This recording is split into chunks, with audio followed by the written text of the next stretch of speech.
Surga merupakan balasan tertinggi bagi umat Islam di akhirat kelak, diperuntukkan bagi mereka yang mendapat rahmat Allah Ta'ala. Sebelum masuk surga, semua orang akan dihisap seluruh perbuatannya ketika hidup di dunia. Hisab merupakan sebuah proses ketika amal dan dosa ditampakkan semuanya, amal baik dan amal buruk. Ada golongan orang yang bisa langsung masuk surga tanpa dihisab.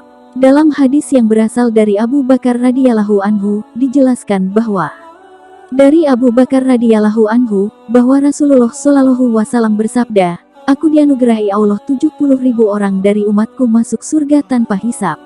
Wajah mereka tampak seperti bulan di malam purnama. Hati mereka semuanya sama. Lalu, aku memohon tambahan kepada Allah dan Allah menambahkan untukku setiap satu orang menjadi 70.000 orang." Hadis riwayat Ahmad dalam Musnad dengan sanad yang sahih. Dalam riwayat lain dijelaskan, di antara umat Rasulullah Shallallahu Wasallam yang masuk surga tanpa hisab, mereka juga tidak akan mendapat siksaan. Amalan apa yang harus dilakukan agar bisa masuk surga tanpa hisab?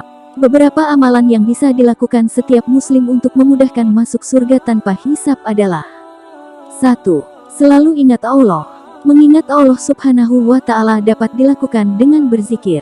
Rabi Abdur Rauf As-Sawawi dalam bukunya Al-Baqiyatus Salihat mengatakan, zikir merupakan salah satu amalan abadi yang tidak merugikan. 2. Salat tepat waktu. Abdul Nasir Balih dalam bukunya Masuk Surga Tanpa Hisab menjelaskan, orang yang menunaikan salat tepat waktu termasuk salah satu golongan orang yang masuk surga tanpa hisab. 3. Ringankan beban orang lain.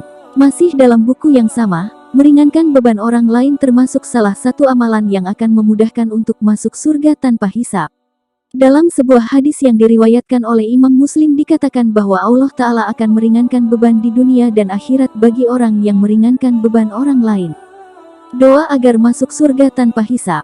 Rasulullah Shallallahu Alaihi Wasallam pernah mewasiatkan kepada sahabat Ali bin Abi Thalib, doa yang dapat membuat orang yang membacanya tidak akan dihisap oleh Allah.